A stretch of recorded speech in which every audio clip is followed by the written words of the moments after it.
Hey, what's up, everybody? We're back again for another episode of Dominate Your City with local area leaders. And today's a special one. It's truly an honor for us to have Jani Barnes on here. She's an entrepreneur, a mom, a friend, and doula extraordinaire. And she's going to be talking about her company, Birthing Outside the Box. So we can't wait to kind of dive into that and have her share a story with us.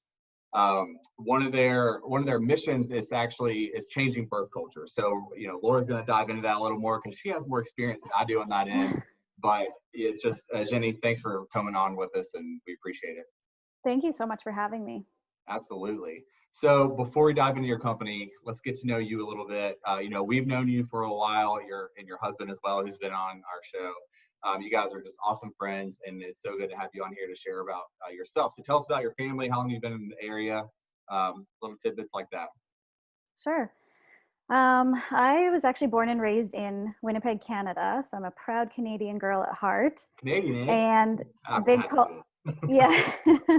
And it's been quite a culture shock for me to move down south, but we've been here 9 years now, and I lived in Atlanta and Texas before that, so I had a little bit of a taste of it before we moved here, but we've been here about 9 years now. And you were in Texas? I don't even think I knew that, actually. Yeah, we went to Texas for an internship for 3 months. Oh, cool. Okay.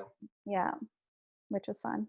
That's awesome. Yeah, I know Atlanta's a little bit of a different Southern culture than Raleigh, North Carolina, for sure. Being from Atlanta myself, I understand the culture shock just from one jump to the other. Yes. About pets, kids, anything like that?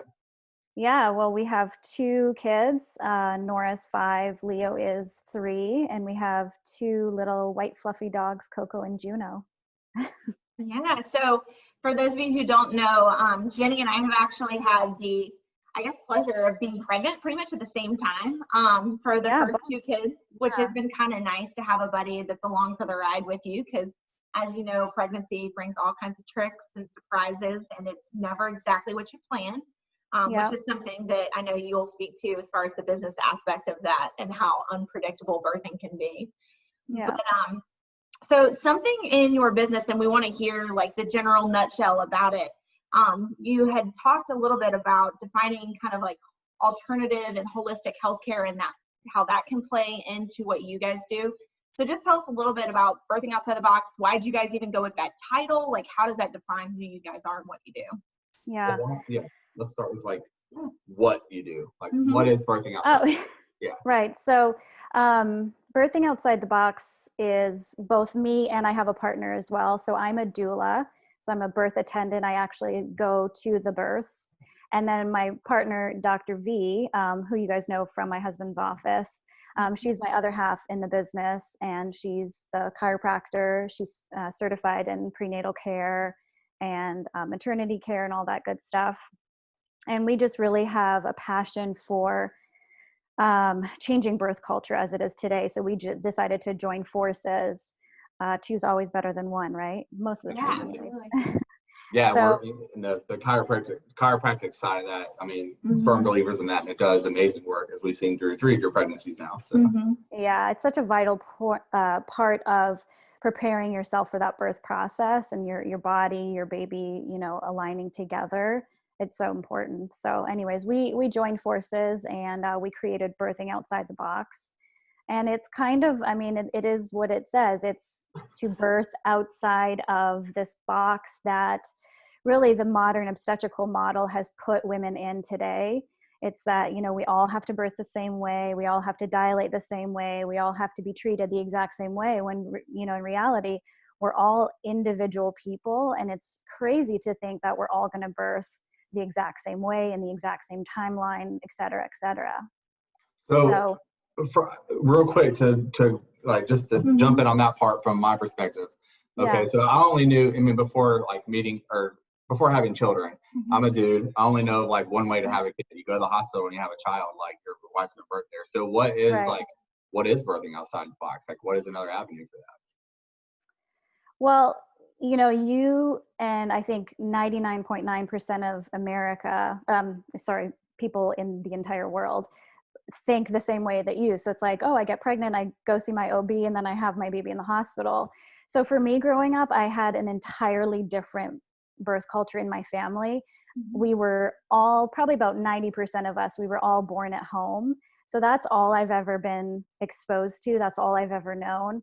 And I really had no idea that other people were born in hospitals until probably some point, like in elementary school, when you're having some kind of playground talk and you're like, wait, what? You were born at that hospital? Like I was born at home. And so were all my brothers, and so were all my cousins, you know, like it was just that's how we grew up. So we just really, again, going back to why we created Birthing Outside the Box, is to reframe the current birth culture that is, you have to birth in the hospital, you have to follow their guidelines and their policies and all these, you know, things. You know, your body was made to birth, and you can do that wherever you want to do that. If that's in a hospital, that's great, that's your choice, you know, that's the cool thing, is you get to decide. But we just want to tell people, like, it's completely normal and safe to have your babies at home too, because guess what, at one point, where were babies born? All of us, we were born at home, right? And then it's not until the modern day and age where, you know, hospitals and the obstetrical model, you know, came into play. Yeah. I have so many like questions I could go into that, just because most of the people that are going to watch this are going to be like, wait, you can literally go upstairs and have your baby at our house, and, you know, how do you do that? What is the medical advice? Like all that stuff. So, but that's like a whole nother episode, I think, before we get into that. But it's good to know. I mean, literally, that's what your company is about, and that's what you're providing the information on for us right now. So it's pretty cool. Right. Well, and I think that something to just kind of debunk is this is not an adversarial conversation of one versus the other. It's just providing options, and that there are certain avenues that actually may be more applicable for people, but it had not dawned on them until having that conversation and seeing kind of the structure of what that would look like. Yeah, I mean, I can't tell you how many times, you know, of course, so I had my 2 babies at home, and I can't tell you how many times people would ask me, oh, which hospital are you giving birth? And I would say, oh, you know, I'm giving birth at home. And they'd be like, what? Like, they were completely baffled by that idea. And it's just that they just were not even aware that that's an option. Like, they just, like you, Jason, it's just like, you get pregnant, you go to the hospital. That's what you do, right? Right. Yeah. Yeah. Absolutely. So where did sorry. Oh, no, it's I thought you had something. I love that we have like gentlemen here that's asking all these questions.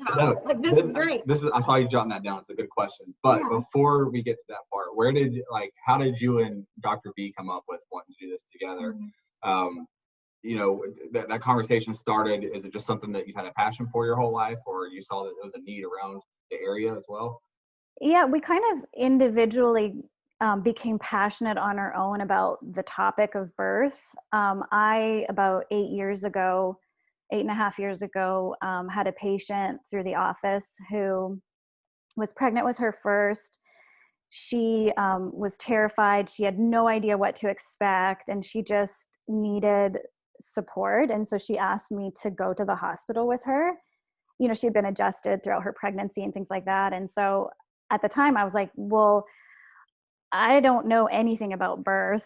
I just know that it's normal. And I know that if my whole family can do it at home, you can definitely do it in a hospital. So I was like, sure, I'll go with you.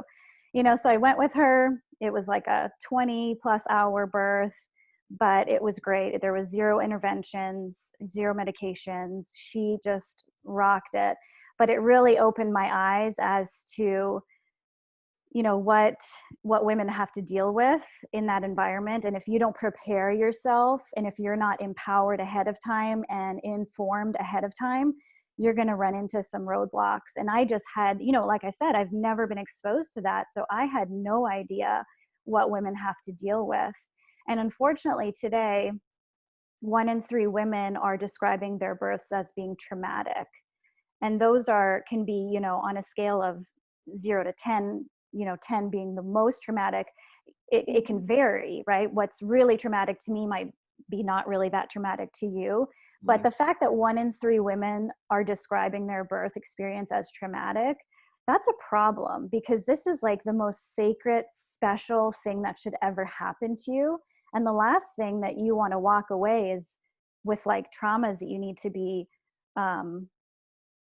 healing after, you know what I mean, and processing all of that. So that's kind of how I saw that birth in the hospital. And I was like, I saw the miracle of birth, of course, for the very first time. And I was just like, wow, this is amazing. So I just really threw myself into the birth world, you know, this is before I had kids. This was, like I said, almost 9 years ago. So I, you know, was reading everything I could and watching everything I could, just submerging myself in that environment. And then for Dr. V, she, you know, went through chiropractic and just really fell in love with taking care of moms and babies and things like that. So her passion was just from another, it got ignited in a different way. But, you know, she was doing her thing in the office and I was kind of doing my thing. I had just been, you know, taking my certification class, and then we're like, wait a minute, like we're both so passionate about the same thing. Like, why don't we just get together and do it together? So that's kind of how it all happened about a year ago. Awesome duo. Dr.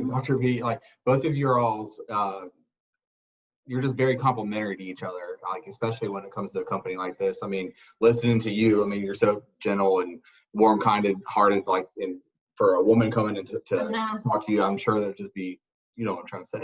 Yeah, no, I feel like sometimes people have a hard time balancing being knowledgeable in their subject, but also being sensitive to the fact that people don't know everything. Mm-hmm. And both of you in your own aspects tend to be able to do that. And I just feel like that's such a rare find for somebody to be able to kind of have both ends of the spectrum in both of the partners. But I know you spoke to the 1 in 3 with trauma. And I think that part of that is women, when they go into, especially if it's your first birth, and I can speak for my own, that sometimes we don't know what to expect. And part of that comes from every birth is different. So you get what's considered like the standard process. And the world tells you this is, you know, the order of events. And then if this happens, then you have like, this is the next step, and so on and so forth. And because of that, we get this expectation in our head of how it's supposed to play out according to society, doctors, what your friends had happen, whatever. And that does kind of feed into the trauma when it doesn't turn out like that. Yes. And I think that in y'all's aspect, it is so nice. And I know you and I have talked about this, having somebody else present who's not a guy, right? Who's never going to push out a baby. He's never going to be able to experience yeah, well, my back hurts a lot. Yeah, I know. He likes to compare. I'm so kidding. Back pain to labor. No, you learned that mistake. I know. But anyways, you know, as much as you can have a supportive partner, they're never going to be able to really do the same thing that a doula would be able to do, or somebody else that fits that role, where they're advocating for you in a level-headed way. Because I think even with you, level-head is not really the right way to put it, because he's still going through his own emotions through the birthing process, being the partner, right? Many emotions. I know. Do I touch her? Do I not touch her? What is that? No, I'm kidding. But I think something that we definitely need to clarify is, what is the difference between a doula and a midwife? Because I know those two terms get used interchangeably, and it's a common misconception. Yeah. When I became officially a doula, I had all kinds of people saying like, oh, so you're, you know, delivering babies now and all that. And nope, that's not what a doula does. So a doula is a birth attendant who does physical, emotional, and educational support to really both parents, but, you know, mostly the mom, obviously. And that's during pregnancy, during the birth process, and also postpartum. And as opposed to a midwife, they have like medical training, if you will, to actually, like, I'll use air quotes, deliver, because, you know, babies are born, they're not delivered, right? They're not pizzas. So, but yeah, so they have, you know, that kind of training to be able to take care of a woman, you know, during her pregnancy. So prenatal care, you know, assessments during the birth, and then postnatal care as well. So it's totally different. Yeah. I got a question. Go for it. You're making fun. So I'm Laura for a second, and like I meet you through a mutual friend, and I'm pregnant, and I'm like, well, I want to know a little bit more. What is birthing outside the box? So I come to you guys and have a conversation. Like, how does it go from there? It's tailored individually, I'm sure, to whoever comes to you guys, or if they've been through the process before. But what's the next step for a client that comes to you that's interested in just hearing about you more, what you do service-wise? Well, birthing outside the box is relatively new. We're less than a year old, but it's really, we're trying to grow it into like a national brand. our international brand really. So through our social media, our upcoming podcast that we're going to be releasing, we're kind of just trying to change birth culture in general. So there's going to be like kind of a online platform that we can, you know, serve women all over.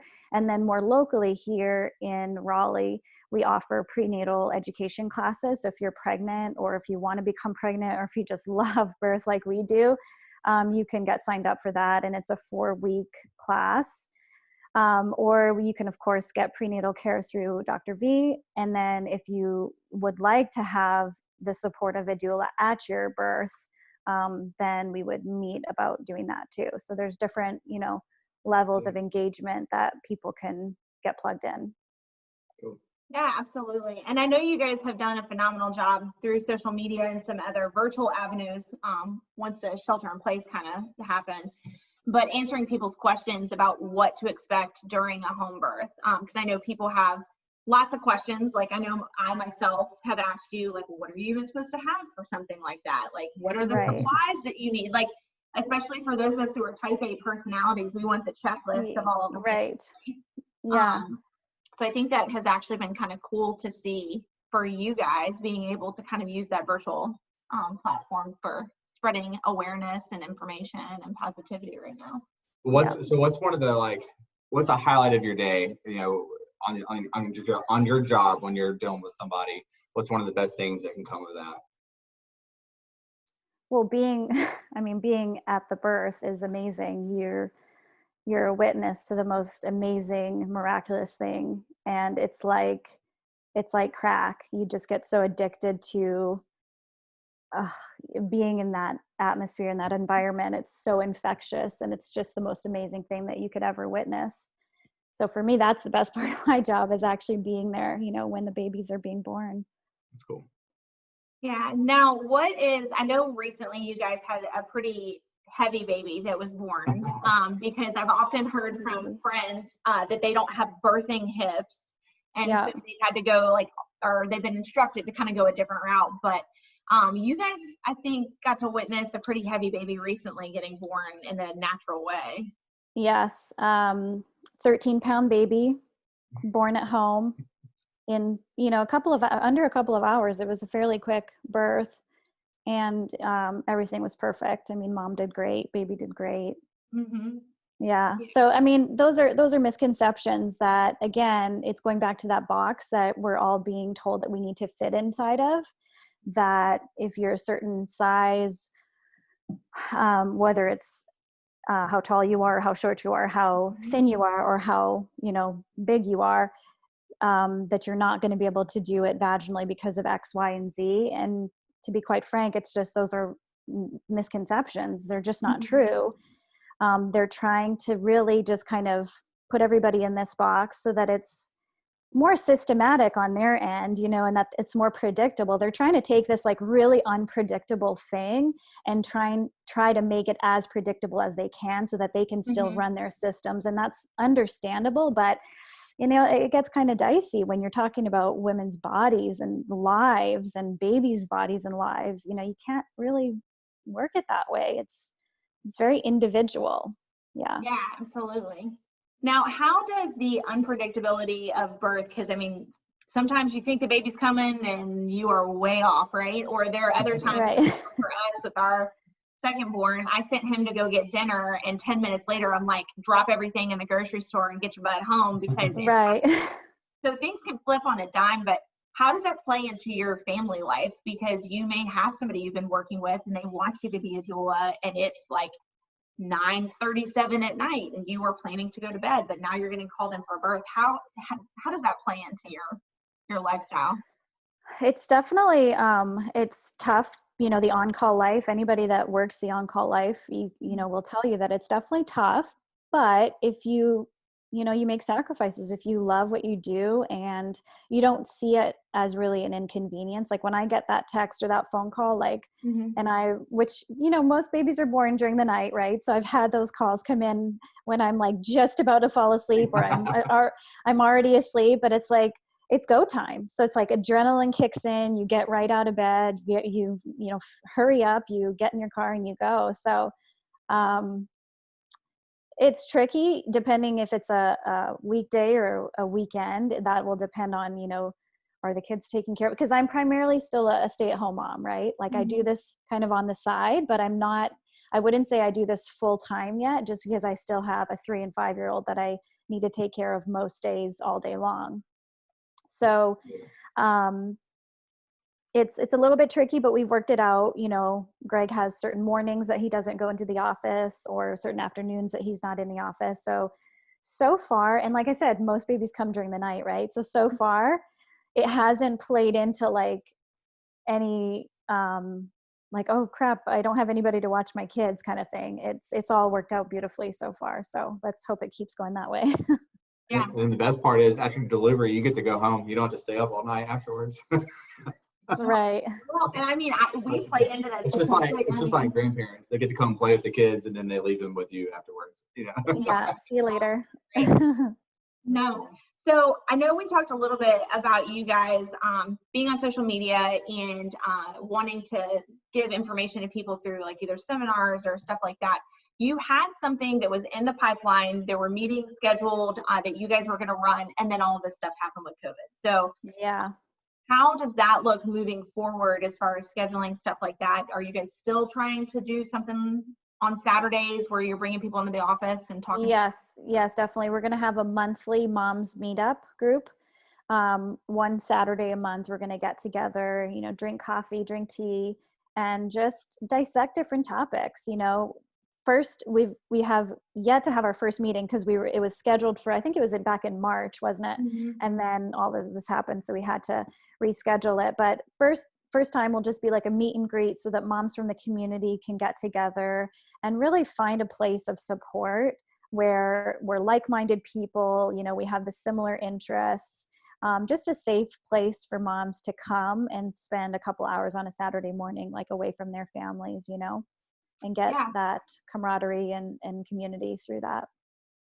And a great place for those of you who don't know to ask questions, even if it's something you're just curious about. It doesn't necessarily have to be for you. It could be your friend who's pregnant, but you're gathering information. Absolutely. It's a great way for people who have friends that have had questions over, the last few years or months or whatever it is. And it's like, hey, there's this great moms meetup. Why don't you come? I think a lot of your questions might be answered. There's so many curious people out in the world that just don't know where to turn to really when it comes to their questions. Well, and I mean, just learn something new, regardless of what it is. I mean, if you don't know about it, go learn about it, regardless of what it is. And this is a perfect example of that. Something that we've been almost institutionalized, from the beginning, thinking that it has to happen one way. It doesn't have to. Right. Absolutely. Do you have any resources? I mean, I know obviously these meetups will eventually happen when things start to open back up, but in the meantime, do you have any documentaries or books or podcasts that you would suggest for people to kind of get started learning a little bit more? Oh my gosh, this could be a really long list. There's so many great resources out there. So one really simple, straightforward, easy to read book for parents or people who eventually will start their family is Babies Are Not Pizzas. Mm-hmm. They're Born, Not Delivered, like I mentioned earlier. Mm-hmm. So Rebecca Dekker is the author of that book. And it's just a beautiful, really easy read for people to just realize, kind of dissecting the misconceptions of this entire birth world, right? Mm-hmm. So that's a great book for people to get started on. A documentary that, if you always ask somebody like, how did you get into birth world, or how did you end up wanting a home birth or whatever, almost 90% of the time people will always say, because I watched The Business of Being Born. Mm-hmm. And it's a documentary that's from the early 2000s. I think it's not the newest documentary, but it still applies to a T to this day and age, of course. And it's a great documentary for anybody to watch, regardless if you're pregnant or not, but especially if you're pregnant, just to really open your eyes to the whole industry. Yeah. Yeah. And I think The Business of Being Born, I could be wrong, so depending on when people see this, don't quote me on this, but I believe they've got that for free available for streaming right now for people who are interested in learning more about that. Yeah, absolutely. Yeah. I'm getting so if you find them on Facebook, probably is the best way to do it. I forget if their name on Facebook is like the business of or something. Okay. Anyways, if you just Google or Facebook the business of being born, it'll come up and you'll be able to find a link to watch it for free. Yeah. No, that's a great one. I completely concur on that recommendation. So I know that during this time period where we've had shelter in place and things like that, a lot of local businesses have talked about things that have been really tough and maybe how they've struggled. But I feel like with you guys, this time period has actually brought more traction to people asking you questions and wanting to learn more about home birth and just about birthing culture in general. Do you feel like that's kind of accurate? Like awareness for sure, probably. I mean, we even saw stuff floating around the beginning of this with people that are going to the hospital that, you know, can't take anybody with them or maybe separated at birth, and that right there made them think of, well, what else can I do? Yeah, absolutely. It's been a real difficult time, I think, for people in the birthing community during this COVID time. For me, you know, very thankfully, I have been relatively untouched by it because I attend home births only, so I wasn't affected by not being able to attend births in the hospital setting, because there was a time, it's in most hospitals back to normal now as far as doulas are concerned, but for about 6 weeks there, doulas were not able to attend the birth with their, you know, clients, the moms, because they had to essentially pick between their spouses and their doulas. And I think, you know, probably 10 out of 10 women would always choose their spouses, right? Unless they were a single mom or something. But so it was a very difficult time for doulas who did attend hospital births. And hopefully I think now it's starting to turn around where they are able to go there with their clients. But yeah, there was policies put in place that you had to pick only one person to be with you. So, you know, in some cases, they were being separated from their babies if they had a fever or different symptoms during their birth process.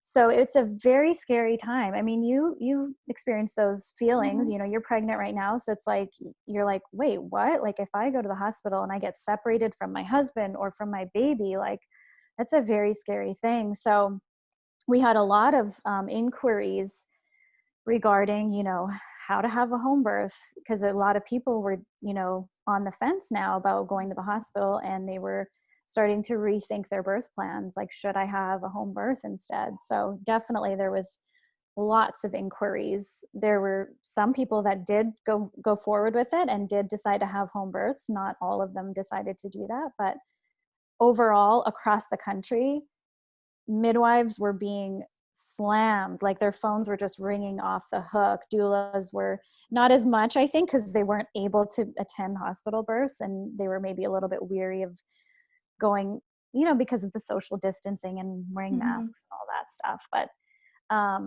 yeah, I mean, it was just a really great thing for the home birth culture. It was actually a really great thing because people are opening up their eyes to this other world. Like, oh, people do give birth at home, not just in a time of, you know, crisis or pandemic. People are doing this all the time. So it was actually a good thing in that sense, in that regard. Yeah, no, I've actually read an interesting article that was talking about and it was from somewhere in the Midwest. We'll have to put that in the comments, but about the relationship between even hospital staff and midwives in this isolated case and stuff. This one hospital was talking about how their relationships were actually moving towards a positive because they were so appreciative to have this other group of people who were qualified to be there to kind of assist because they were understaffed. And so it's actually, they've talked about in the future, open the doors for a better relationship, which is only going to make for better healthcare and better delivery, and also getting rid of stigmas that I think come with some different things with pregnancy and delivery. Yeah, absolutely. Yeah. So, well, this has been like amazing for me, especially being a pregnant woman. And I know there's a lot of women out there who are curious and want to know more. And also just want to feel that support, especially in a time period like this. So I highly recommend, guys, you are listening to some of the stuff that Jani has said to go check out or watch. That documentary is a great place to start. And then when the Birthing Outside the Box meetings begin again, please go check those out. I cannot preach enough about how much knowledge both she and Dr. V have to offer, but it is in such a non-confrontational way. And I think that sometimes as women, we don't want to ask questions that we think are maybe either abnormal or that other people might be like, well, why do you need to know that? You don't know that already. They are not like that at all. It is just such a carefree environment, and I think we can all benefit from it. No, it's great. I've enjoyed getting to know birthing outside the box for sure. But you're not getting away without getting our final 5 spitfire questions. So let's jump into it. All right. So obviously you've already given a book or some kind of recommendation, but outside of learning about birth culture, do you have something that you watch that is totally on the other end of the spectrum that you could recommend to somebody? I just finished watching Dead to Me on Netflix. Season 2 of Dead to Me, and I really enjoyed it. It's a weird show, but it was, it's like a comedy / drama. It's like both, so it's definitely interesting, but I enjoyed it.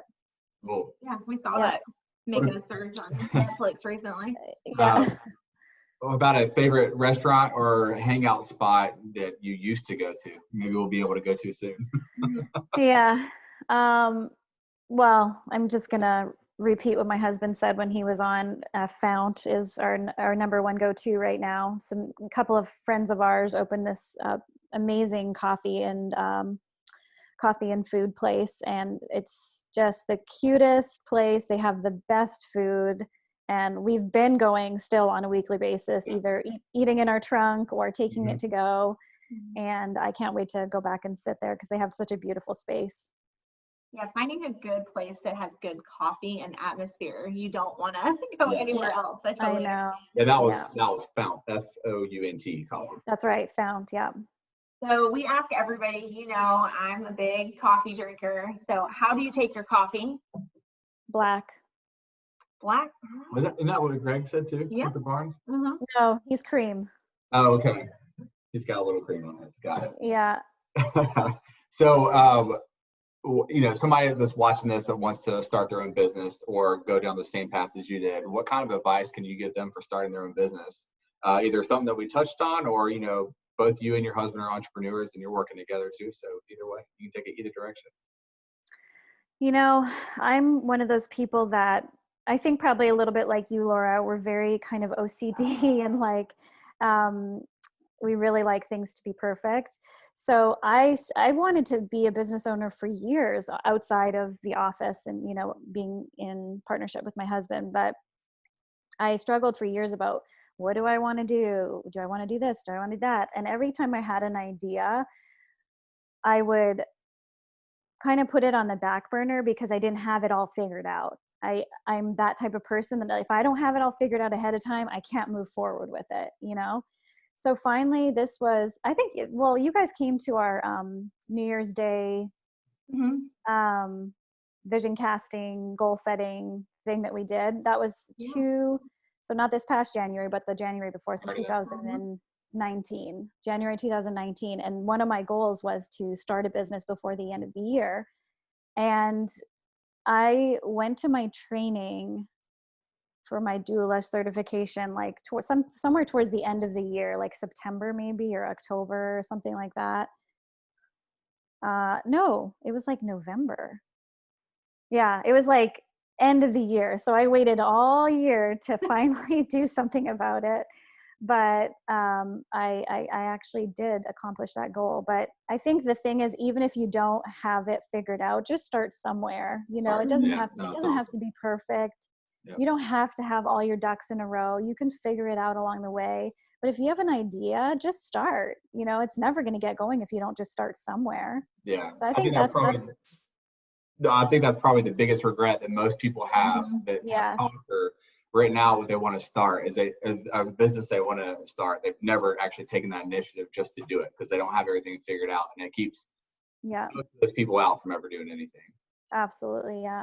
I think a lot of moms too have hesitancy sometimes and feeling like, if I do this for myself, is it going to take away from what I'm doing for my family? And I think that you are proof in the pudding here, to use a Southern phrase, that you can have both. Like, it's okay for you to still go after something you're passionate about and to have that identity in your own business while still having the identity as mom. Like, you can balance. Right. And that was the other thing is like, I knew at the time starting this, like I'm primarily a stay-at-home mom. So I knew this was not going to be like a full-time gig that I was just like throwing myself into 7 days a week. But I thought, you know, if I start small and it's just a couple days a week, a couple hours here and there, you know, and it'll just build over time, it'll grow. Eventually the kids will be in school and then it'll already be up and running. So then I can ramp it up to the next level, as opposed to waiting 3, 4, 5 more years until the kids are in elementary school before starting it. So, you know, it's all the way you look at it. And I you know, couldn't be happier with the decision to move forward before everything was perfect, you know? Yeah, no, it's awesome. Yeah. Proof in the pudding, huh? Yeah, no. Maybe it'd be proof in the ketchup chips for the Canadian guest here. That's right. Oh gosh, I don't even want to know. Yeah. No, I haven't. Ketchup chips? No, the only thing I was thinking of is you've never met a mean Canadian. Like, I feel like that is just so true. And maybe there is. Maybe that you'll hide them somewhere really, really up north in Canada. But never met a mean Canadian. Final question. Do you have any local businesses you want to shout out? I would love to shout out Fount. They are, you know, they're 2 couples that came together with a dream of opening up like this really cool coffee shop. And I mean, they really pulled it off. It's the coolest place. They have the best food. They have the nicest people working there. They're just, you know, they made it happen. And this is their they just celebrated their 1-year anniversary. So they're like getting hit with this, you know, in the early infancy of their business. And I still think they're crushing it. So I'd love to reach out to them, try to get them on here. Maybe we can utilize I would love to see them being interviewed, because they are just, you know, them and their partners, they're amazing couples and they're doing such a great job with it. That's awesome. Yeah. Well, we really appreciate you being here with us and your time today. I know Jason will do a quick little wrap up for us. I got a few takeaways, I think, from just going through our conversation. There's a lot of excellent information on there that we're gonna have to recap in our timestamps. But you know, one of the main things I think that Jani wanted to put out there is that we're all individuals. There's not this one size fits all for any solution, especially when it comes to birthing. And you know, that's where their mission comes from, changing the birth culture. So you can definitely see how that you know, arrives on each other. One thing we just talked about was just getting started. If you're looking to start a business, just do something small, 1% action every day. Just start, and eventually it'll come. It doesn't have to be overnight success like many people think happen. And there really isn't any overnight success when it comes down to it. And then, you know, just from you guys starting your company, you and Dr. V, you found a niche. You saw that there was something that was missing in our area. You went to when you saw a birth 8 years ago, and it blossomed to where it's at today, and that's where this business came from. So that's just awesome, kind of seeing the whole evolution of it. But do you have anything else? No, this has been amazing. So thank you so much for your time, and I hope everybody learned something, if not multiple things new today. But yeah, that was Jani Barnes with Birthing Outside the Box. Thanks again so much for coming on. We appreciate it. Thank you so much, guys.